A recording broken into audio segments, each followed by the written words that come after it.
Hola a todos, bienvenidos a Paredro, el podcast de libros, autores y demás actores del mundo literario. Les doy la bienvenida a un capítulo que habíamos pensado en hacer hace ya algunos meses, pero dadas las últimas noticias y alegrías, pues tuvimos que apurarlo cuanto pudiéramos porque no podíamos dejar pasar más tiempo sin tener a este invitado y sobre todo de poder invitarlos a que lean lo que ha sido la última novela ganadora del Premio Nacional de Novela, otorgado por Mincultura. Me refiero a una hermosísima novela que se llama Lo que no fue dicho, de el autor quien nos acompaña, José Zuleta Ortiz. José, bienvenido a Paredro. Muchas gracias, Camilo, por invitarme. Estoy muy contento de estar contigo y en este programa. No, gracias a ti por acompañarnos y José, toca arrancar, además de darte unas muy sinceras felicitaciones. ¿Cómo ha sido esto? ¿Cómo ha sido recibir la noticia? ¿Cómo ha sido entenderla y volver sobre la novela? No me quiero adelantar, pero hay una paginita en la que hay una premonición muy bonita cuando se pasa al frente de la Biblioteca Nacional, pero a eso llegaremos. ¿Por qué no nos cuentas cómo ha sido recibir esta noticia? Bueno, Camilo, esto es, es difícil de tramitar en el corazón y en el entendimiento porque es una noticia pues muy grata. Desde el momento en que dieron los 5 finalistas, yo tenía pues como, queda uno en una situación como de expectativa, como en ascuas, todo el tiempo pensando qué va a pasar y también tratando de, como se dice ahora, tramitar las emociones. Y entonces hice un ejercicio como de decir, no, esto no lo voy a ganar, esto, aquí yo creo en mi libro, pero pues no sé, no puedo montarme en eso de que voy a ganar porque no puedo dormir. Entonces mejor pensar que no, que ya gané y ya poder seguir con la vida común y corriente. Eso fue lo que hice. Ya después, ya sí vino el noticionón, pues quedé muy impactado y me encerré como con mi esposa a, a disfrutar y también a tranquilizarnos, porque la emoción a veces lo rebasa a uno y uno no, y tiende a descarrilarlo, y entonces hay que tratar de manejarla. Y eso he hecho, pues ahora afortunadamente había un viaje pendiente y ahora estoy fuera de Colombia y eso ayuda también a estar más tranquilo. José, vamos a entrar ahorita, por supuesto, en el libro, pero hay otra pregunta que me surge y es, ¿cómo se siente tener este reconocimiento, siendo que tu libro es ese homenaje, acercamiento, memoria, saldar una promesa también de contar y, por supuesto, está el título, Lo que no fue dicho? Es un libro en el que podemos adelantar que hay mucho de ti. ¿Qué se siente hacer ese homenaje y esa aventura personal como hijo? Y luego encontrar un reconocimiento desde un jurado y desde un público que pues no es nada nuevo para nadie, que tu libro ha sido ampliamente comentado y recomendado en los últimos meses. Bueno, lo primero es que el libro, lo más importante son los lectores, creo yo, más que los reconocimientos. El reconocimiento es muy bienvenido y pues obviamente nos tiene muy felices, pero lo más importante para un libro es estar con los lectores del libro, ¿sí? Eso es lo que, eso es lo que es decir, yo estaba muy feliz porque el libro le estaba yendo bien, porque se pasaban los meses y se hacían más ediciones y más ediciones, entonces yo estaba muy feliz por eso, ¿sí? También por la crítica que hubo, personas que yo no tengo ni idea quiénes son, me escribieron de muchos lugares pues conmovidas con el libro, entonces yo sentía pues que eso ya era todo, pues lo que yo buscaba, ¿no? Tener una lectura del libro como la estoy teniendo, digamos así, porque pues todos los días llegan mensajitos de personas que lo leen por primera vez y que están conmovidas con el libro. El libro es conmovedor, el libro es entrañable, entonces, y se conecta la gente con él. Yo no sé muy bien, estoy tratando de entender por qué se conecta y pero el hecho es que se conectan y eso me tenía muy feliz. Y bueno, pues ya, esto ya es Cuando Planeta me dijo que lo iba a presentar a ese concurso, pues, a mí me tocaba firmar una carta autorizándolos a presentarlo, pues yo dije, pues yo la firmé sin ninguna esperanza. Pues, la verdad, no tenía ninguna esperanza, pues. Además, ya he tenido tanta experiencia, como dice un amigo mío que se llama Harold Kremer, a uno le sacan en cara los premios que se ha ganado, pero nadie sabe los que ha perdido. Oh, muy bien, y yo creo que eso es algo importante que los nuevos autores y autoras tienen que saber muy bien, que es cuántas veces hay que no verse en la lista para valorar tanto cuando se llega. José, pero ¿qué te parece si para nuestros oyentes nos devolvemos un poco y llévanos a ese momento en el que este libro empieza a tomar forma? Este es un libro que escribes para nuestros oyentes también, tus padres, Estanisleta, por supuesto, María del Rosario Ortiz, pero también tú mismo, tu escritura, tu poesía. Eres autor de muchos libros de poesía, también ya fuiste merecedor del Premio Nacional de Poesía hace ya algunos años. ¿Por qué no nos cuentas? Esto surge de exactamente qué y en qué momento empiezas para que nos cuentes cómo fue esta aventura. Bueno, mira, el detonador del libro es la muerte de mi madre. Yo tenía con ella, bueno, yo tengo una historia con ella que está contada en el libro, que es muy dura, muy compleja, porque pues yo la dejé de ver a ella cuando yo tenía 3 años. Tuvimos un encuentro breve cuando yo tenía 27 y luego ya muy adulta ella y también yo, ya en su vejez, cerca de los 80 años ella, nos encontramos y hicimos un acuerdo en, en que nos contáramos cómo habían sido nuestras vidas y qué había pasado y por qué. Entonces ella me dijo, yo quiero contarte mi vida y me gustaría que tú escribieras algo, que escribieras un libro de allí porque es que mi vida es una vida muy singular. Y hicimos un pacto en que ella me contaba su vida y luego yo le contaba la mía. Y al final, o sea, en un momento dado, bueno, ella estaba enferma, ella tenía un cáncer y en un momento dado ella me dijo, no, yo ya no quiero contar nada más, yo ya quiero escucharte. Y yo tenía un viaje para Europa y cuando estaba en Europa, mi mamá se murió. Allá me llegó pues a un mensaje de WhatsApp y a mí eso me dio durísimo. Eso fue durísimo porque pues no pude contarle, no tuve tiempo de decirle cómo había sido mi vida, qué había sido mi vida y el libro es lo que no le pude decir a ella, por eso se llama así.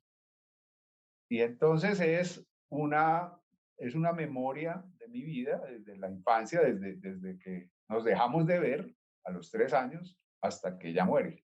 Desde luego, la tercera parte del libro, que se llama Segunda Persona, es ese momento en que nosotros volvemos a encontrarnos y tratamos de contarnos cada uno al otro la vida. Y empezó ella y finalmente no pude contar yo. Entonces el libro es mi parte de ese trato. En este retrato que haces para abordar, entender y también es muy bonita la metáfora que usas caminando en Lisboa cuando te enteras de lo que fue recuperarse del terremoto y decir, contar la historia, es también contar, es recuperarnos y poder entendernos. Y yo creo, y acá siempre lo hemos dicho, que somos lo que nos contamos prácticamente, y esas son nuestras propias narrativas. Pero en esto también supuso volver a escribir todo lo que fue la historia con tu padre y ahorita vamos a ir a la casa anterior porque hay unas páginas muy bonitas. ¿Cómo fue, José? Esa es otra gran pregunta. ¿Cómo es el ejercicio para escribir un libro manteniendo la distancia prudente entre la voz de la autoría y la experiencia personal de ser hijo y de haberlo vivido? ¿Te costó trabajo marcar una separación o cómo fue eso? Porque por lo general ahorita hablábamos fuera de micrófono y vamos a volver. Si uno se mete en consejos que siempre dan en talleres de escritura, es como hasta dónde se debe meter usted. Y los escritores nuevos se mueren del miedo de cuántos se meten y cuántos se deben salir. ¿Cómo fue para ti esta experiencia? Bueno, yo no tenía muchas opciones. Yo tenía pues esa historia no se puede narrar en tercera persona. Sería una cosa mucho más lejana y al ser más lejana tendría menos fuerza. También podría hacer una ficción con otros nombres y también podría ser otra historia distinta. Solo con cambiar los nombres sería una historia distinta, de distinta intensidad. Entonces, digamos que lo que más me costó fue tomar la decisión de usar los nombres reales de todos los personajes que están en la historia y de darle el carácter que tiene, que es un carácter biográfico y pues es una novela, es ficción, pero pues también está parada en los nombres reales. Los personajes son personajes reales que tienen, que no están escondidos bajo otro nombre. Entonces, esa decisión fue complicada pero esa decisión también ayudó a que yo escribí la novela de ambas maneras. O sea, la tuve con nombres cambiados y con los nombres reales. Y el editor, Juan David Correa, me ayudó a tomar esa decisión. Me dijo, no, la novela con los nombres reales es otra novela. Es una novela mucho más poderosa. Entonces, pues, mi recomendación, él me dijo, pues, tienes que decidir, pero mi recomendación es esa. Le hice la misma consulta a un par de lectoras, a Esther Fleisacher y a otra lectora que tengo, que pues que qué pensaban y me dijeron lo mismo, o sea, hubo unanimidad. Entonces, pues eso me quitó un poco el miedo y tomé la decisión. También hay una cosa, la novela es muy amorosa, es un acto de amor. La novela no, Totalmente. en la novela no hay resentimientos, no hay juzgamientos, es más como una celebración de lo que ocurrió a pesar de lo que ocurrió. Entonces, eso también ayuda a que sea más fácil de escribir, porque tenés el corazón bien, ¿sí? Yo creo que uno no puede escribir desde el resentimiento, nadie. Eso no, de ahí no sale nada. Entonces, pues pueden salir diatribas, pero no más. Pero yo creo, José, y no puedo estar más de acuerdo contigo en que, si me permite la frase, sí, toda esta novela se escribe desde un corazón amoroso. Y eso es algo que resalta ya desde ahí a manera de guiño de lectura la contratapa del libro, en que es volver y visitar una memoria sin juzgar. Es más bien traer la visión y la observación. A mí me sorprendió mucho tu novela dentro de un panorama nacional, digámoslo, porque sí venimos leyendo muchas novelas en las que se visita las figuras de los padres y de las madres, en el que se hace una examinación, si se quiere, de cómo nos criaron, de cómo nos hicieron. No todas, pero algunas de ellas sí tienen unas perspectivas desde el juicio, a veces implícito, a veces explícito. En este caso, creo que está la remembranza pura y algo que está atravesado. José, que lo hablábamos ahorita antes de encender micrófonos, y es que consigues, y esto es por tu amplísima labor como editor de revistas, tallerista y precisamente autor de poesía, pero consigues que la poesía atraviese todo tu relato y toda la novela. Quisiera leer, para que arranquemos en el orden, una pequeña descripción de lo que supuso la casa donde viviste con tus familiares y abuela. Esto es después de la separación de los padres. Aquí, desde los tantos años, agradezco haber estado aquel tiempo rodeado de belleza, en aquella casa iluminada con lámparas francesas, entre muebles de comino crespo, comiendo en vajillas alemanas, jugando sobre el piso ajedrezado. Catalina cantando entre las sábanas del patio, escuchando los trinos mentolados del canario liberto, mis ojos en el armario de 3 lunas en el que podía ver más que con mis propios ojos. En los geranios se concentraba la luz de tal manera que parecía brotar de ellos. Agradezco los manteles de hilo, sus racimos de uvas en relieve en los que aprendí a contar hasta 23, las fuentes de cristal para que el salpicón convidara sus delicias. Esplendor del presente que detenía el tiempo. Ahora esplendor del pasado perdido, sostenido por el tesón de una costurera que sabía sacar partido a la vanidad. Un párrafo muy lindo como muchos otros, José. Sí, es una evocación de la casa donde, o sea, cuando mi padre y mi madre se separaron, a nosotros, a Silvia, mi hermana mayor, a Fernando y a mí, nos mandaron a vivir con la abuela. Y ahí empieza un poco la memoria. Realmente mis primeras memorias claras son en esa casa, viviendo con ella. Entonces, yo también, pues la novela está dedicada a Margarita Velázquez, que es ella, la dueña de esa casa, mi abuela paterna, y ella fue un personaje y en la novela todo el tiempo le hago guiños a su manera de ver el mundo, a esa otra forma, a eso que logró hacer como de ofrecernos otra mirada y otra perspectiva más bien gozosa de la vida, menos trascendental. Y entonces, pues yo también quise hacerle un gran homenaje y un gran tributo a lo que ella hizo por nosotros. José, y gracias por contarnos. Esta es prácticamente pues mitad de la primera parte de la novela, pero luego arranca la parte que narras y es ya cuando comienza la vida de todo, de tú y tus hermanos con tu padre. Y hay algo ahí debajo que te quisiera preguntar porque siento que siempre hay en la evocación hay una pregunta desde este narrador ya adulto en el que se pregunta por las formas como nos educan y la educación que recibimos de parte de los padres, ¿cierto? De hecho, eso es también uno de los motivos de conflicto en los diálogos que están entre el narrador y el padre. Digo el narrador como podría decir tú o como podría decir, me explico, pero está allí. Y hay algo que el lector no puede dejar de pensar, José, y es que ese padre al que tú evocas, pues es el escritor, filósofo, pensador importante Stanislao Zuleta. Es decir, hay también una propuesta y siempre desde el amor, que quede esto muy claro, tal como tú lo explicaste, pero sí de sacar una vida íntima, de una vida oculta. ¿Cómo es el ritmo de la escritura cuando uno se propone eso? Yo no quise como evitar ni evitar el tema, porque me parecía que el tema es un tema importantísimo. O sea, el tema de mi relación con mi padre, ahí sí hablo desde mi perspectiva, desde lo que fue mi relación con él, no involucro a mis hermanos ni a nadie, pero es una relación también, a pesar de que tiene pues conflictos como todas las relaciones de todos los padres con todos los hijos, es una relación en la cual yo termino un poco dándole, sin decir, de manera implícita, dándole la razón porque finalmente lo que estoy haciendo al escribir este libro es gracias a la educación que él me ofreció, a la apuesta que él,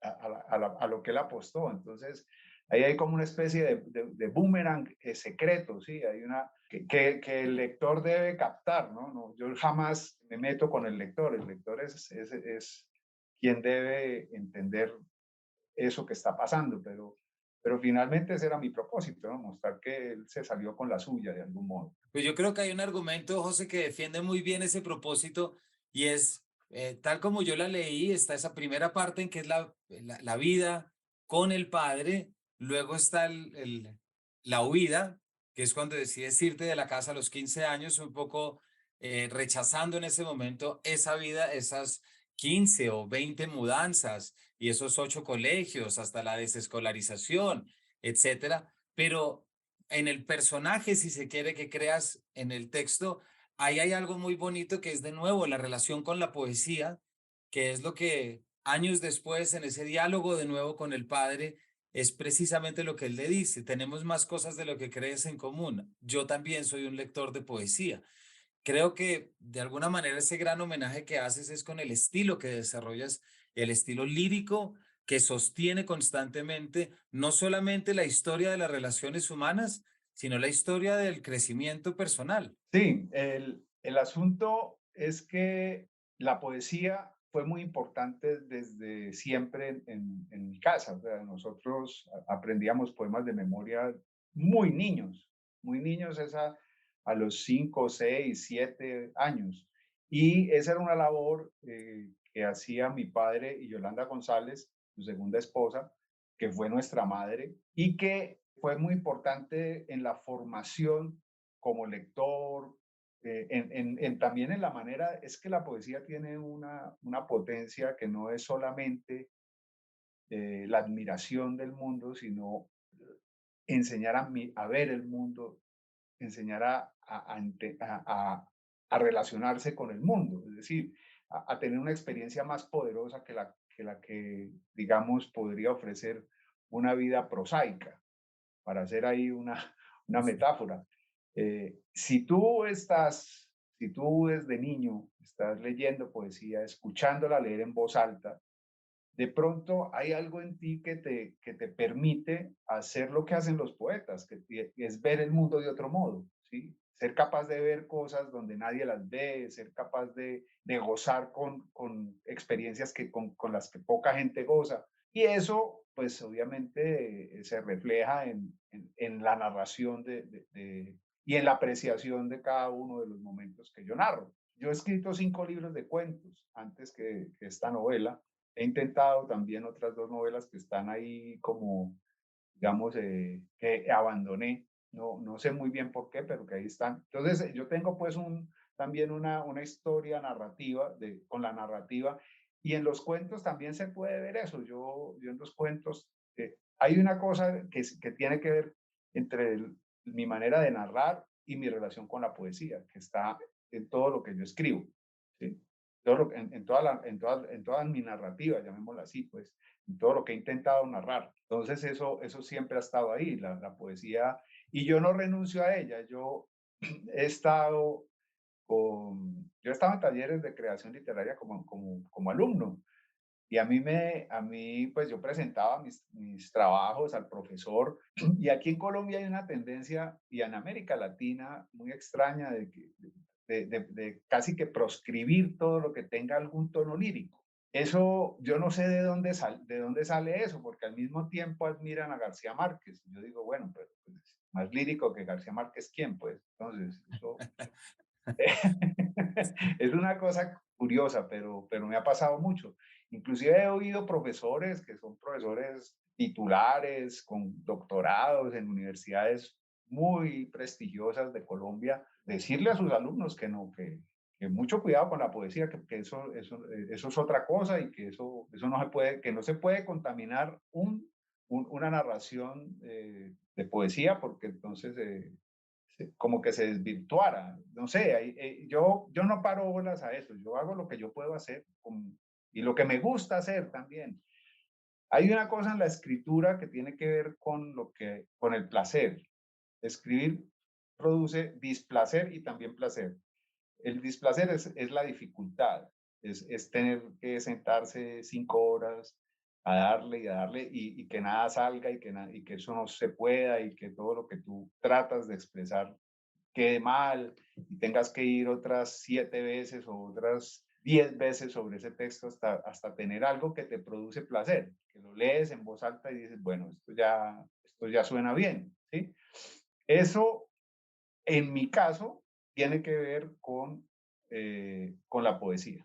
Para contradecir a esos profesores, José, que dicen no se metan con lo poético y con el lirismo, yo creo que no hay mayor soporte de cualquier texto que un lirismo bien llevado, y quiero leer otro párrafo de tu libro para poder mostrarlo. Esto está en la página 190 y es precisamente el capítulo en el que hablas de la muerte de tu padre por un infarto. Padre nuestro que estás en los versos cabalgando sobre sueños, Padre del habla, príncipe de las palabras, breve tu vida, contados los latidos, latirás desde el faro donde llamas las naves a la tempestad de la conciencia, a la furia de la verdad. Las ideas invitan a bailar a los actos la danza imposible de la dichosa edad, de los tiempos dichosos.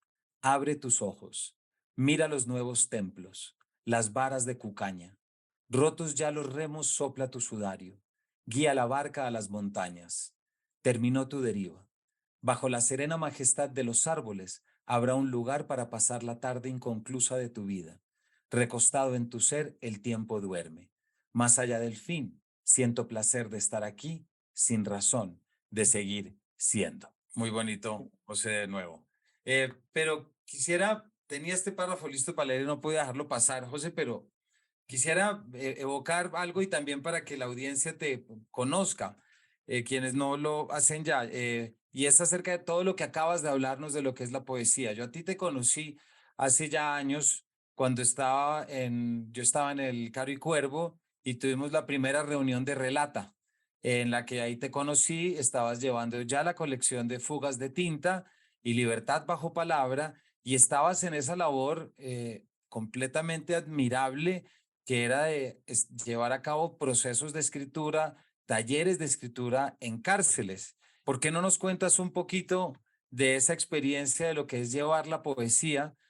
Yo sé lo que es, he estado, pero cuéntanos con tu experiencia lo que es llevar la palabra poética a un lugar como puede ser una prisión. Bueno, eso nació en Cali más o menos en el año 2005. Yo por pura nosotros nos invitaron de medio de un festival literario a hacer una sesión de lectura en las cárceles, en la cárcel de mujeres de Cali. Y allí allí me llevé mientras armaban el escenario y todo, me puse a conversar con las mujeres que estaban allí, que iban a ser el público que nos iba a escuchar a nosotros, los escritores, y ellas me dijeron, no, es que nosotras escribimos, aquí hay por ahí 20 mujeres que escribimos y escribimos todos los días, y entonces yo vi que algunas tenían unos cuadernos y les dije, y a ver qué escriben. Y una leyó. Y leyó un texto muy poderoso que era una carta a su hijo, explicando como que había sido su vida. O sea, le estaba contando a su hijo como de su infancia para que el hijo entendiera un poco, pues, por qué estaba ahí. Y era una cosa muy verdadera lo que estaba haciendo, pero pues estaba mal escrita, desde luego. Era muy rudimentaria. Entonces, yo le dije a la persona que estaba en el IMPEC a cargo del acto, que era una psicóloga, que si ellas hoy, tendrían la oportunidad de recibir un taller. Y ella dijo, pues sí, pues aquí no hay plata, pero si quiere venga.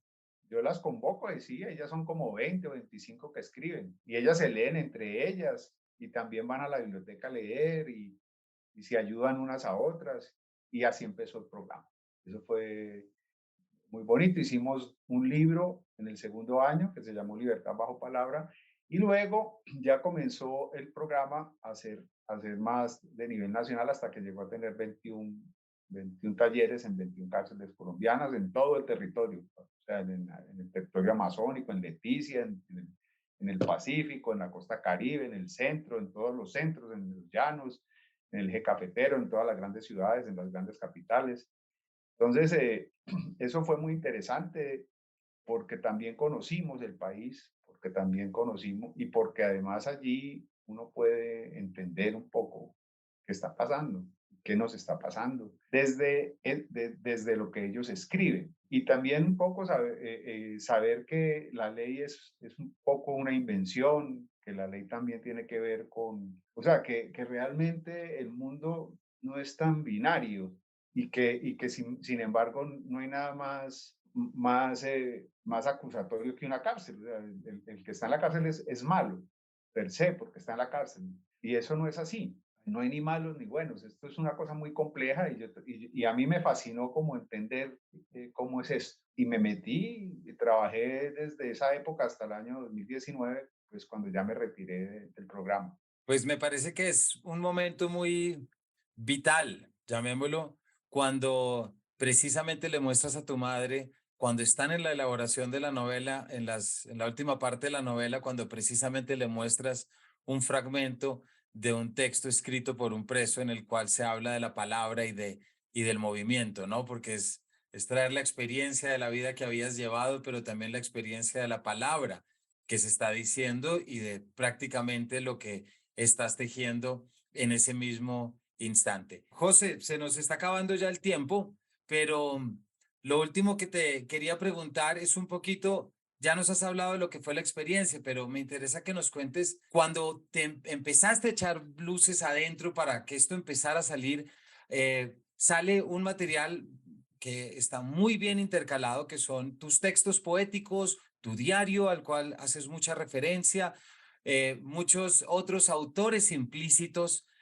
¿Por qué no nos cuentas cómo fue la relación con los otros textos? Y si hubo alguna novela que de pronto hubieras leído que te ayudó a darle forma a esto, ¿cómo fue la relación no solo con la vida biográfica, sino también con la vida textual? Hay una cosa que a mí me parece importante y es, a mí también me producía mucha curiosidad tratar de escribir un texto que, pues, que se leyera a un ritmo rápido, o sea, donde el lector estuviera todo el tiempo en la historia, pero a la vez como no dejar de hacer lo que yo quería. Es decir, fragmentar es muy difícil porque de pronto uno puede producir un mosaico cojo, ¿sí? Una cosa donde se noten mucho las costuras, donde los textos parecen la dificultad es que las cosas no sean imposiciones al lector o caprichos del quien está escribiendo, sino que sean necesidades del texto. Para eso hay que tener muchísima paciencia, ensayar mucho, pensar mucho, para lograr que esas cosas que están allí, ¿sí? No sean ni posiciones, ni decoración, ni cosas que no vienen al caso, sino que encajen perfectamente y que la lectura y que sean absolutamente pertinentes al momento en que están en la historia. Eso fue un trabajo un poco de filigrana, de intentarlo muchas veces, de desechar muchos textos, de trabajar con varios lectores que tuve, eh, y también con el editor en parte. Y entonces eso finalmente, pues logré armarlo de una manera que resultó muy bien, porque pues cualquier cosa que no cabía, que fuera a ser como una imposición, que fuera a ser como algo que estaba ahí por capricho, todo eso se quitó, porque también hubo, ¿no? Hubo cosas que quitamos. Ese libro tenía unas 70 páginas más. Ok. Al retirar todo al retirar eso que se le retiró, al hacer esa gran edición que se hizo, se logró también tener el ritmo que tiene, ¿no? Que es un ritmo que es un poco, hay mucha gente que se lo ha leído en una o dos sentadas, porque el libro uno camina en él, uno anda en él rápido, ¿sí? Y eso es un arte, ¿no? Eso hay que saber equilibrar, saber poner pausas, hacer los silencios donde es. Y bueno, y esos fragmentos que eran partes de mi diario me ayudaron mucho a construir también la infancia y la juventud, sobre todo esas dos partes, los diarios. Y yo una persona me sugirió que no mencionara que eso era de un diario, sino que yo narraba en primera persona una memoria. Lo que pasa es que yo mismo me sorprendí cuando traté de recuperar. Yo tengo 227 libretas de toda mi vida. eh, Me puse a leerlas y me encontré que esos textos eran lo que yo tenía que decir, o sea, y para qué volverlos a narrar. Obviamente que pues hubo pulimentos y hubo ese tipo de cosas, pero también quise ser honesto y decir, esto está en el diario, dice tal cosa, aquí dice tal otra, acá, Y entonces, pues a mí me parece que funcionó muy bien. Pues ahí están. Los digo que son del diario porque son del diario y me parece que está bien haberlo hecho. No, pues está muy bien, José, y eso también que nos cuentas, me parece a mí que hace que tu libro no sea únicamente la memoria de un hijo. Como mucha gente de pronto cree que se trata, que es la memoria de un hijo hablando, no, es la memoria de una educación, de una relación con las letras, con la escritura, con las ideas imaginadas y luego y las ideas ejecutadas o implementadas y lo que es estar en la mitad. Para todos. Hemos estado hablando con José Zuleta Ortiz acerca de su última novela, Lo que no fue dicho, recientemente galardonada con el Premio Nacional de Novela Mincultura 2022, un libro que recomendamos que no solamente lo vayan a comprar y a leer si no lo han hecho, sino que compren copias para regalar en estas Navidades, ya que todo el mundo está haciendo esas listadas, porque esos listados, ya que se van a llevar no solamente una muy buena literatura, sino algo verdaderamente novedoso. José, y creo que es una novela que transgrede límites, que va más allá de cosas que se habían escrito y eso hace que sea como ocurre con los buenos libros, una historia personal, pero sobre todo una historia universal. Así que, José, muchas felicitaciones de nuevo y muchísimas gracias por habernos acompañado. No, Camilo, muchas gracias a ti. Estoy muy conmovido y muy feliz de esta conversación. Te agradezco muchísimo. No, a ti, gracias. Los oyentes ya saben su camino a su librería más cercana, ya saben que hay que leer. Gracias por habernos acompañado y nos vemos en una próxima edición de este Paredro.